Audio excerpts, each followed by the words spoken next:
Hello, my name is Eddie Ferg of Air Raid Academy. I've been coaching football for the last 13 years, been coaching flag for the last 5 years. What we are here to do is we are here to explain a simple practice plan for flag football and how to be successful in the game of flag football. So what we are going to do is we are going to start off with a dynamic stretch to get your athletes moving. Right now we are going to learn how to do a simple dynamic stretch. We're going to use 5 exercises, lining out the field right now. So what we're going to do is we're going to have a start point, then we're going to have a midpoint at 5 yards, and then an end point at 10 yards. The first exercise that we're going to do is simple high knees. We're not going to get the athletes cranking it out and moving fast. We're just going to be moving softly just to warm up the body and the core. We're going to do that 3 times for about 10 to 15 seconds. Then what we want to do is we want to once our body is warmed up, we're going to then perform the stretch. Once our body is warmed up, what we're going to perform is called a knee pull. This is going to stretch a little bit of our glute and our hamstring. We want our athletes to pull our knee all the way up to our chest using both of our hands, as you can see our athletes doing. Once they get to 5 yards, they are now just going to jog out to 10.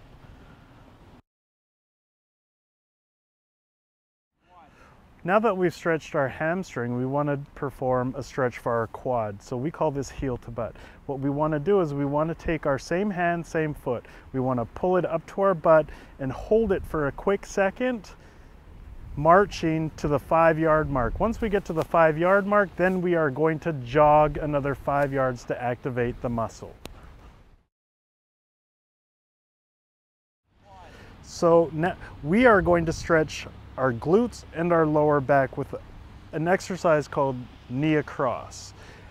What we want to do is we want to pick up our knee to about a 90-degree angle. When we get to the 90-degree angle, we are going to use our opposite hand to pull our knee across our body. When we get to the 5-yard mark, we're going to jog to the next 5-yard mark and get set to stretch our next body part. What we want to do is we want to set up a good base and stretch our groins. So our athletes are going to go left to right or right to left, taking 2 shuffle steps in between, getting set to stretch again. When they get to the 5-yard mark, then they're going to jog to the 10-yard mark and get ready for the next stretch. We're going to perform a lunge stretch. What we want to do is we want to take 1 extended step out. We want to pull our hands up and lean back, stretching our hip flexor, our core, and our shoulder blades. So we are going to hold this for about a second in between. Once we get to the 5-yard mark, we are going to soft jog out to the 10-yard mark and finish. Now what we're going to do, now that we have our athletes ready to perform, what we want to do is we want to get into some specifics. So right now we're going to get into offensive skill work. We're going to work from the center all the way out to wide receivers, running routes, snapping the ball, and learning just the basics of football and how to be successful in flag football. So for our center, the most important thing is snapping. What we want to do initially is teach our center how to grab the ball. So if we put the ball into his left hand, emphasizing his right hand is his dominant hand, we want to take our pointer finger and put it right onto the rib of the ball, right on the lace. Then our middle finger goes just above the line of the ball. We want to then put our ring finger onto the lace and our pinky finger right below the lace, expanding our hand onto the ball for maximum coverage. So now that we've learned how to place our hand on the ball, now we're going to learn how to stand. So our center stance is we want our feet a little bit wider than shoulder width to start, standing in an upright position. Then what we want to do is we want to bend our knees into an athletic position. as you can see our athletes doing. At this point, they're going to put the ball about 6 to 7 inches in front of them, look through the target, and get ready to snap the ball. So now that our athletes know how to hold the ball and get into his proper center stance, we are now going to teach them how to release the ball.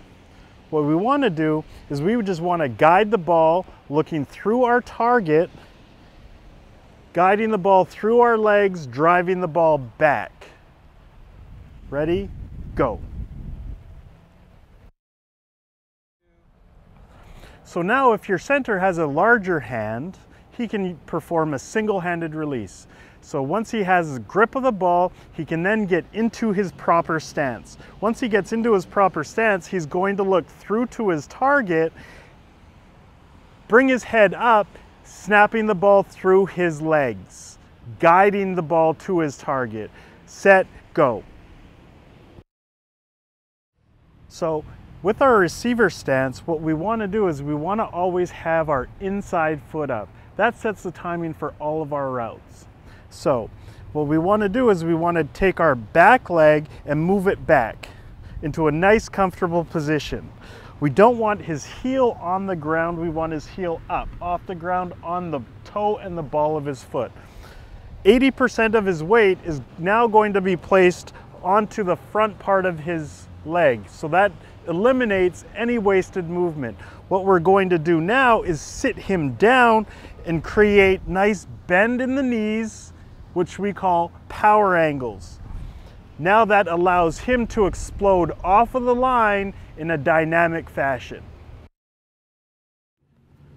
So in our catching technique, we are going to teach our athletes how to catch the ball with their hands out in front of them. So what we want to do is we want to bring the athlete's hands up. We want to tilt his hands down so his fingertips are leading with the ball. We don't want his palms up because we can't catch the ball with his palms. We have to catch it with our fingers. But first of all, we need to teach our athletes how to catch with their eyes. So we're going to raise our athlete's hands up just below his chin. As a coach, you're going to hold the ball. We're going to guide the ball into his hands. Once the ball hits his fingertips, we're going to clasp the ball with our fingertips. We're going to add a little bit more force, breaking the wrist. After the wrist then breaks, then he's going to break with his elbows to cushion the ball, then tuck the ball in, and that's how we perform a proper catch. So now that we know how to catch, what we're going to do is we're going to put the action into movement. We're going to set up a drill 10 yards apart. As a coach, I'm going to stand at the 10-yard mark, throwing the ball at the athlete, coming down the line as you see. So he has to catch the ball out in front of him. On go, the athlete is going to move. Once he gets to about 5 yards, the ball will be thrown and he will catch the ball out in front of him, tucking the ball and running through you, handing you the ball back. Ready? Go!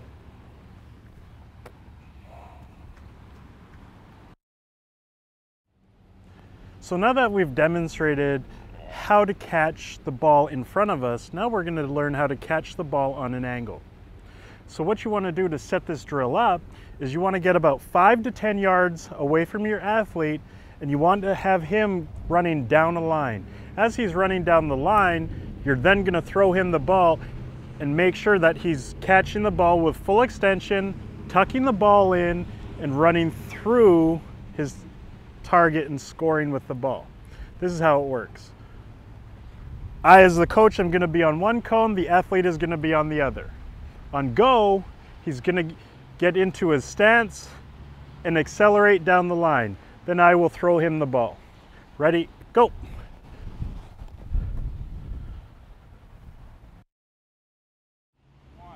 So now what we're going to do is we're going to teach our athletes how to catch the ball over the shoulder. First of all, we're going to catch the ball with our eyes. Secondly, we are going to have high hands, high eyes, looking back at the ball. High hands, high eyes gives us the advantage on catching the ball so the defender can't make a play on the ball. So here's an active drill to teach us how to do this. We're going to set up 3 cones. One cone I'm going to stand on as the coach. 3 yards away will be the athlete. About 7 to 8 yards away, you'll set up another cone. That's so the athlete explodes through that cone, the ball's in the air, his head turns, catches the ball with high hands, high eyes. Ready, go.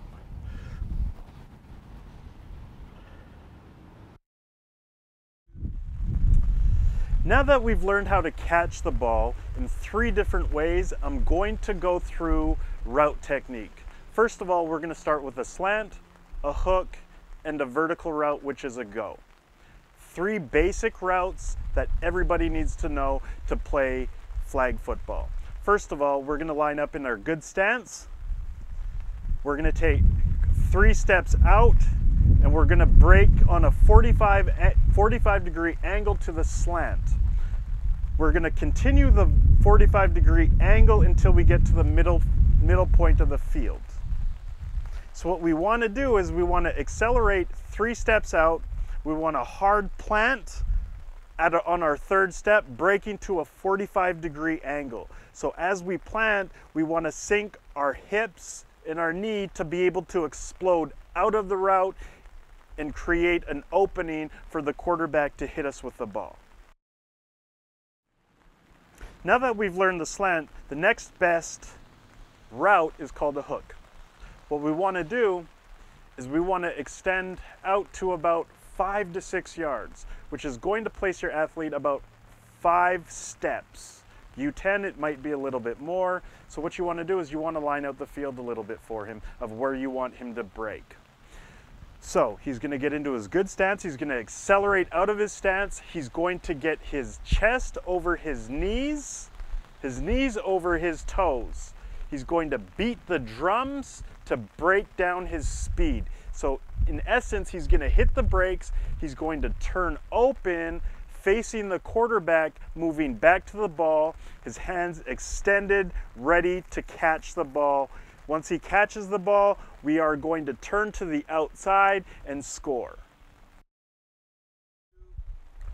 Now that we've worked on the hook, the best route to use after a hook is a go. Why? Because the defender's always going to think that you're going to pull up at 5. So this is the easiest route to teach. We are just going to run in a straight line. What we want to do with our outside receivers or our inside receivers, good stance, good start, obviously. What we want to do is we want to accelerate out right from the start and run as fast as we can down the field. Once we get to about 5 to 6 yards, we want to have our head turned, ready to catch the ball over our shoulder. In this segment of the BCCFA flag football video, we are going to learn how to do defensive techniques. We're going to start with our rusher, move out to our corners, and then our safeties. We're going to start with stances and techniques that will make you successful as a coach and help your players develop as football players. The rusher is one of the key ingredients to having a successful defense. He adds all of the pressure and helps the other spots cover up. So this is how we coach the rusher. What we want to do is he's going to jump into the same stance as a wide receiver. Good power angles in his knees. The only difference is we want to set his chest down a little bit lower so that everybody else can see the movement of the ball. His head is going to be on the ball. His eyes will be focused on the movement. As the ball moves, he's going to run full speed at the quarterback, adding pressure. Ready, down, set, hut.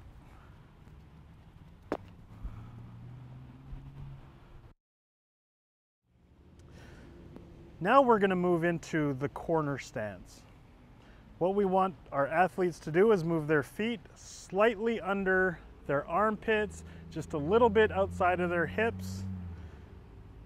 Our feet are going to be parallel together in a nice square stance.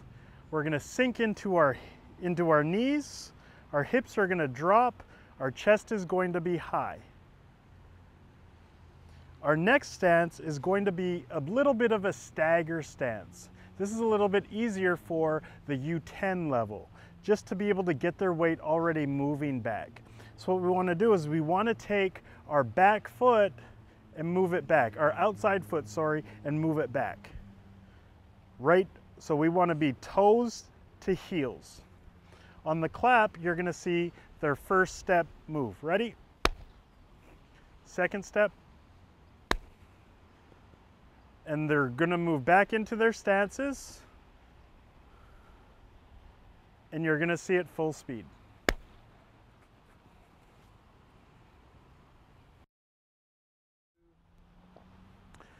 Our safety stance is going to be almost the same as our cornerback stance. They're going to be a little bit taller because they need to see the half of the field if you are playing with two safeties. If you're playing with one safety, he's going to be over top of the center, behind the rusher, so he needs to see the plays develop. So that's why he's going to be a little bit higher. We're going to have a slight bend in the knees. Our feet are going to be a little bit tighter. They're going to be under your hips, ready to move. On the clap, you're going to see them backpedal full speed. On the second clap, you will see them braking on the ball. Ready?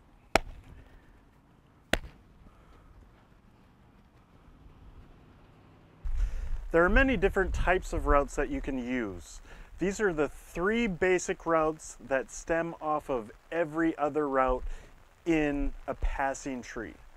By far, they are the easiest and most simple to teach, all the way from U10 to U19.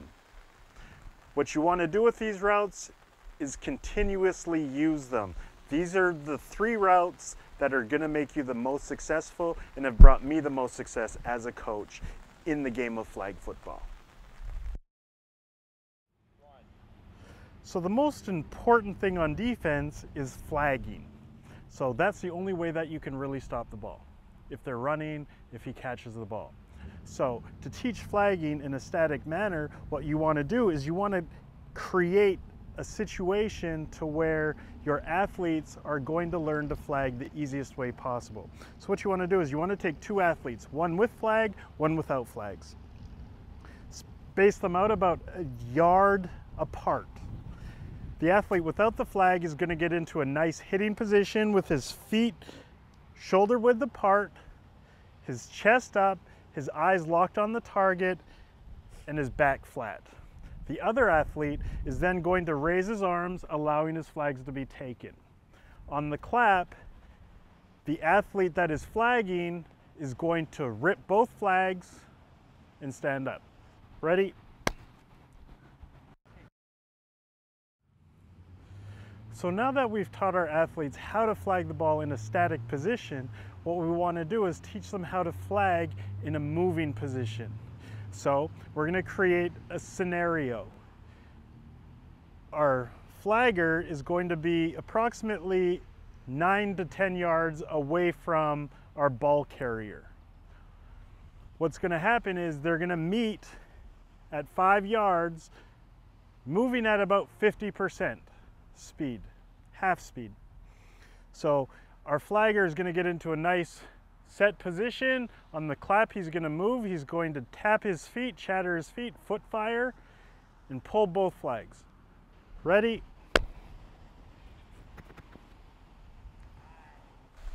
Thank you for watching the BCCFA coaching training video. I hope these simple techniques have helped you as a coach develop. Now it's time to take these techniques and implement them to your team. Remember, repetition with the fundamentals makes the game fun. And good luck in your seasons.